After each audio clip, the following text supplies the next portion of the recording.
Hello everyone.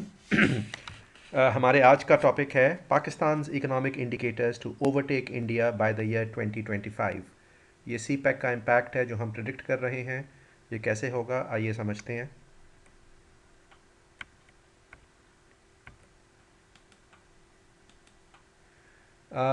तो अगर आप देखें कि सी पैक के प्रोजेक्ट्स जो पाकिस्तान में लग रहे हैं ओवर द नेक्स्ट 15 ईयर्स, वो हैं क्या। इसकी चार मेजर कैटेगरीज हैं। एक है ट्रांसपोर्ट इंफ्रास्ट्रक्चर, जिसके अंदर तकरीबन 8 बिलियन US डॉलर्स लगाए जाएंगे। उसके बाद एनर्जी जन इंफ्रास्ट्रक्चर है 222 बिलियन डॉलर्स, ये सबसे बड़ा चंक है। फिर ग्वादर पोर्ट की डेवलपमेंट है about 1 billion US dollars, and then digital communication, fibre optic cables and so on. और ये ज़रूर याद रखें कि जो टोटल मिक्स है सी पैक के प्रोजेक्ट्स का, उसकी टोटल वैल्यू है तकरीबन 46 बिलियन US डॉलर्स।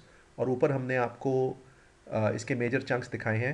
लेकिन ये भी याद रखें कि ये सारा का सारा कोई लोन नहीं है जैसा बहुत से लोग समझते हैं, या ये कोई सारा का सारा कोई मार्शल प्लान टाइप का प्रोजेक्ट नहीं है जो गवर्नमेंट को दे दिया जाएगा। सो एक्चुअली सी पैक की जो फाइनेंसिंग है, it is a mixture of concessional loans plus equity by Chinese businessman and Chinese government. और इसकी डिटेल्स हम आपको किसी और वीडियो में बताएंगे।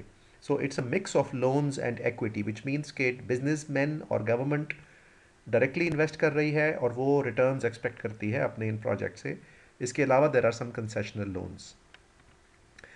अच्छा, अगर आप cpac.gov.pk की साइट पे जाएंगे तो आपको इन प्रोजेक्ट्स की डिटेल्स भी मिल जाएगी। So here are the infrastructure projects about 8 billion. ये हैं एनर्जी के प्रोजेक्ट्स, आपके सामने 15 प्रोजेक्ट हैं अबाउट 22 बिलियन डॉलर्स। फिर उसके बाद ग्वादर पोर्ट के प्रोजेक्ट्स हैं लिटिल लेस देन $1 बिलियन। और फिर और प्रोजेक्ट्स हैं और इसकी डिटेल्स आपको वहाँ मिल जाएंगी। अच्छा, अब एक चीज़ जो हमने समझने की ज़रूरत है, एक तो होती है पोर्ट इकोनॉमिक्स और एक होती है हिंटरलैंड इकोनॉमिक्स। हिंटरलैंड उस लैंड एरिया को कहते हैं जो पोर्ट के साथ लगा हुआ होता है, और एक पोर्ट की डेवलपमेंट उस लैंड मैस की डेवलपमेंट पे बहुत गहरा असर डालती है। उसको समझना ज़रूरी है ताकि हम देख सकें कि सी पैक में जो हिंटरलैंड है, which is the southern area of Pakistan and the central area of Pakistan, वहाँ पे क्या इफेक्ट्स होंगे। पहले ये समझ लें कि जब एक पोर्ट बनता है तो उसके कुछ डायरेक्ट बेनिफिट्स होते हैं। फॉर एग्जांपल, पोर्ट की सर्विसेज दी जाती हैं मार्केट्स को, विच मीन शिपिंग कंपनीज को और दूसरे मुल्कों के कार्गो ट्रेडर्स को। और उसके डायरेक्ट बेनिफिट्स होते हैं उस मुल्क को जो पोर्ट को होस्ट करता है, in terms of rent and taxes and so on. फिर इसके अलावा होते हैं इनडायरेक्ट बेनिफिट्स, विच मीन्स कि वहाँ पे जो लोग काम करते हैं, वहाँ पे जो सप्लायर्स गुड सप्लाई करते हैं, सर्विसेज सप्लाई करते हैं, वो बेनिफिट्स होते हैं। लेकिन एक तीसरी लेयर होती है जिसको कहते हैं induced benefits. These are economic multipliers, ये भी बहुत इंपॉर्टेंट रोल प्ले करते हैं। और सी पैक के फाइनेंशियल्स के हवाले से बहुत बातें की जा रही हैं कि ये फाइनेंशियली वायबल है या नहीं है, इसका फ्यूचर क्या है। उस चीज़ को साइंटिफिकली एनालाइज करने के लिए हमने ये वीडियो बनाई है। तो ज़रा ये इकोनॉमिक मल्टीप्लायर्स को ख़ास तौर पे देखते हैं।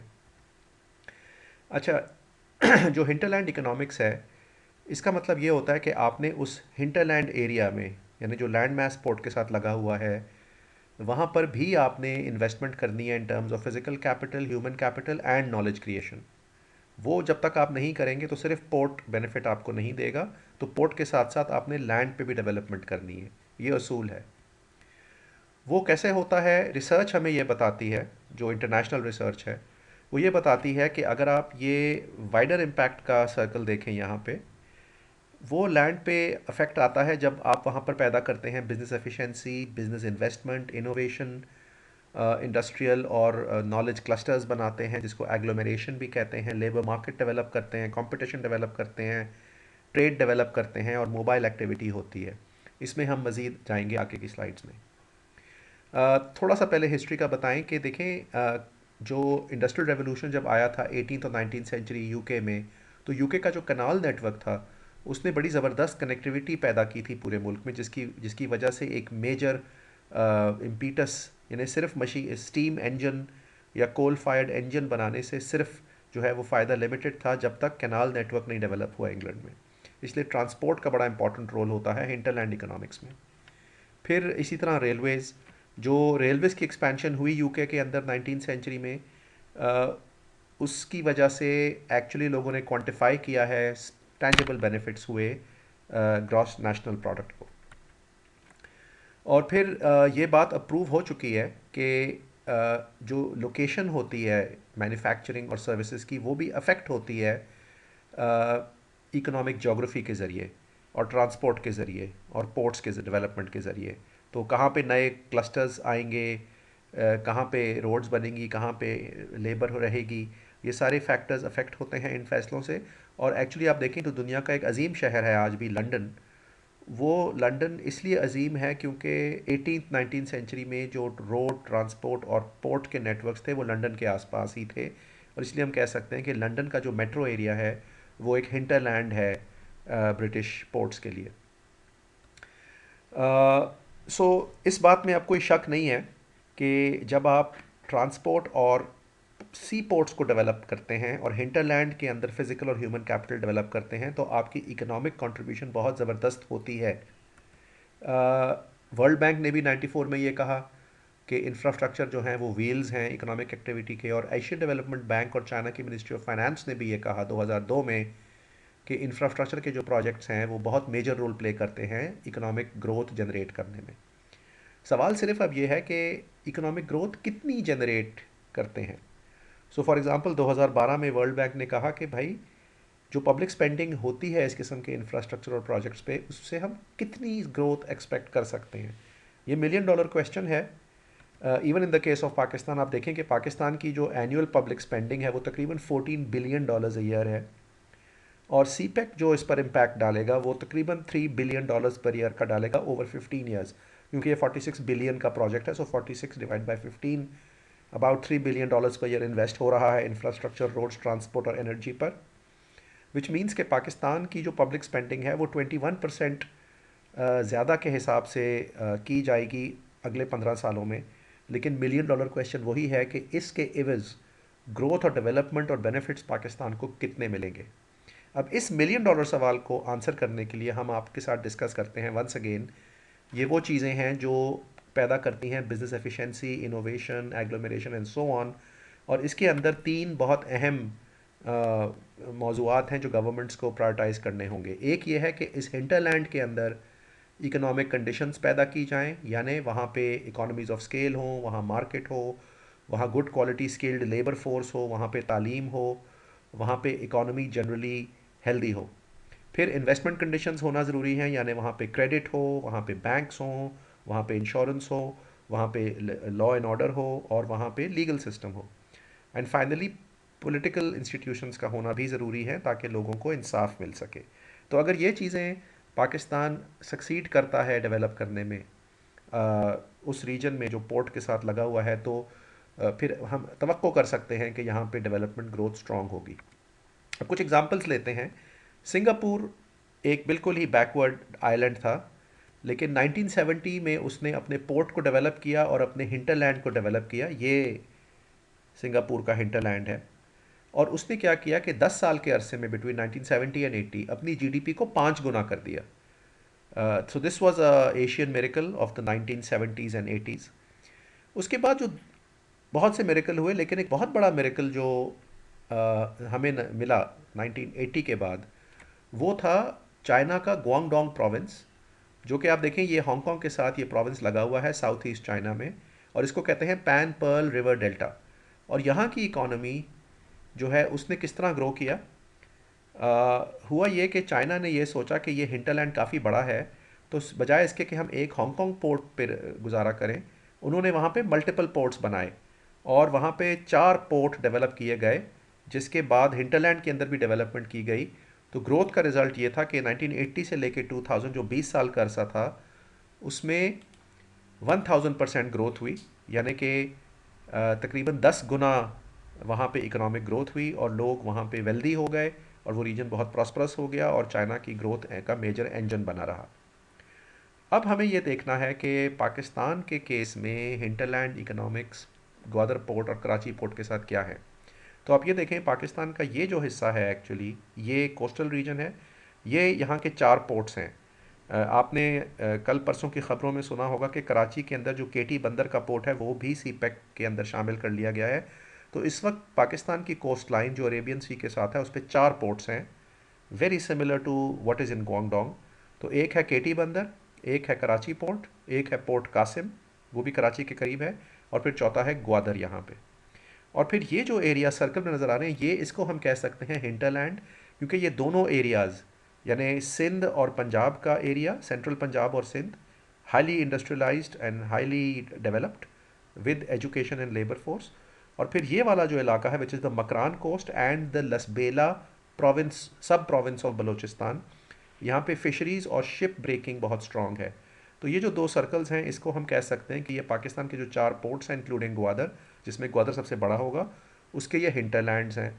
इसके मुकाबले में देखें इंडिया में क्या है। देखें इंडिया के अंदर 9 पोर्ट्स हैं। ये आपको नज़र आ रहा है कि इंडिया की जो पूरी इंडियन ओशन के साथ सरहद है, इसमें रेड रंग के जो शिप्स नज़र आ रहे हैं, ये इनके 9 मेजर पोर्ट्स हैं।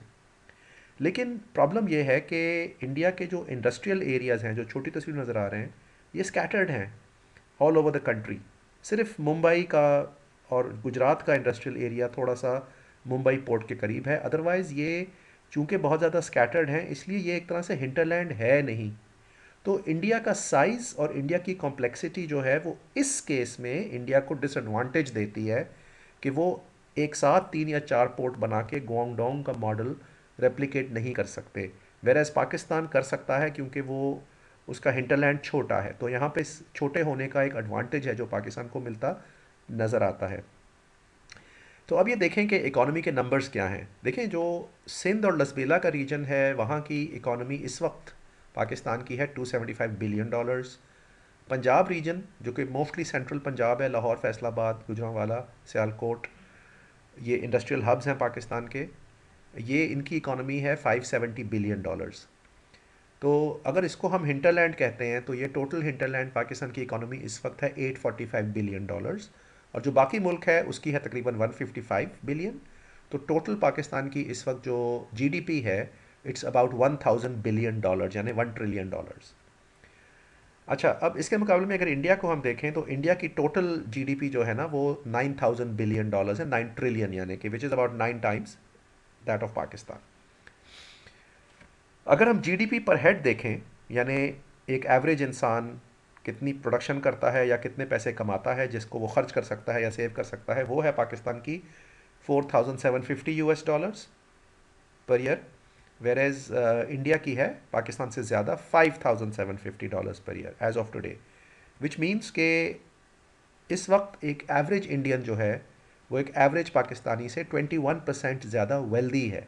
वो उतने ज़्यादा पैसे खर्च कर सकता है या वो उतने ज़्यादा पैसे सेव कर सकता है, जो कि थोड़ी सी हैरत की बात भी है, क्योंकि इंडिया का जो परसेप्शन है दुनिया में वो ये है कि वो बहुत ज़्यादा पावरफुल मुल्क है पाकिस्तान के मुकाबले में। लेकिन अगर आप एवरेज सिटीज़न की इकोनॉमिक्स को देखें तो फ़र्क सिर्फ 21% है। अच्छा, एनीवे, अब आगे हम देखते हैं कि अगर 10 साल गुजरते हैं और वो तमाम चीज़ें होती हैं जिनका हमने जिक्र किया, पोर्ट प्लस हिंटरलैंड इकोनॉमिक्स, लेकिन हम फिर भी अज्यूम करते हैं कि पाकिस्तान का हिंटरलैंड जो ग्वादर और उसके कराची और केटी बंदर के पोर्ट्स के साथ है, वो सिंगापुर और चाइना के बजाय उसके आधे रेट पे ग्रो करता है, which is only 250% over 10 years, not 500%। तो उस पर क्या असर पड़ता है इकॉनमी पे, तो होगा ये कि जो सिंध लसबेला रीजन है it will grow to $687 billion in 10 years, Punjab region to 1425 billion. इस तरह टोटल हिंटरलैंड जो है वो $2.1 ट्रिलियन की इकॉनमी बन जाएगा। रेस्ट ऑफ पाकिस्तान अगर एवरेज 3% से ग्रो करता है, क्योंकि वहाँ पे हिंटरलैंड इकोनॉमिक्स नहीं अप्लाई होती, तो वो 208 बिलियन तक पहुँचेगा और टोटल पाकिस्तान की जो इकॉनमी है वो $2.3 ट्रिलियन पर पहुँचेगी। इसके मुकाबले में अगर इंडिया कोई हिंटरलैंड इकोनॉमिक्स ऑपरेट नहीं करता, ना सीपेक को ज्वाइन करता है, तो और लेकिन वो 6% के हिसाब से ग्रो करता रहता है अगले 10 साल, जो कि उसकी फोरकास्ट है और वर्ल्ड बैंक की फोरकास्ट भी है, तो इंडिया की इकॉनमी 9 से $16.3 ट्रिलियन पहुंच जाएगी। लेकिन आप ये देखें कि पाकिस्तान की सिर्फ 250% growth in the hinterland economics की वजह से पाकिस्तान की जीडीपी पहुंच जाएगी $8900, जबकि इंडिया की होगी तकरीबन $8500 इन 2025, विच मीन्स कि 2025 में जो एवरेज पाकिस्तानी होगा वो एवरेज इंडियन से ज़्यादा अमीर होगा by a small margin of about 5%। तो ये एक बहुत इंपॉर्टेंट रोल है जो सी पैक प्ले कर सकता है if the Pakistani people and government get it right. जाते जाते हम एक आखिरी सिनेरियो भी डिस्कस कर लेते हैं कि अगर हम 2025 का ऑप्टिमिस्टिक सिनेरियो ले लें और हम ये अज्यूम करें कि जो पाकिस्तान का हिंटरलैंड है पोर्ट्स के साथ, वो 250% के बजाय 500% पे ग्रो करता है, लाइक सिंगापुर एंड चाइना, उस सूरत में क्या होगा? The hinterland will grow to 4 to 5 billion dollar economy. Rest of Pakistan will grow 208, total 4.43 trillion dollar economy बन जाएगा. Whereas India will remain a 16.3 trillion dollar economy if it does nothing else. तो India की GDP जहां $8,500 होगी 2025 में, तो वहाँ पे पाकिस्तान की होगी तकरीबन $17,000। और इस तरह 2025 में ये पॉसिबल है कि जो एवरेज पाकिस्तानी होगा वो एवरेज इंडियन से दुगना अमीर होगा। Thank you very much for watching. हमारे चैनल को सब्सक्राइब करना मत भूलिएगा। Thank you, good bye.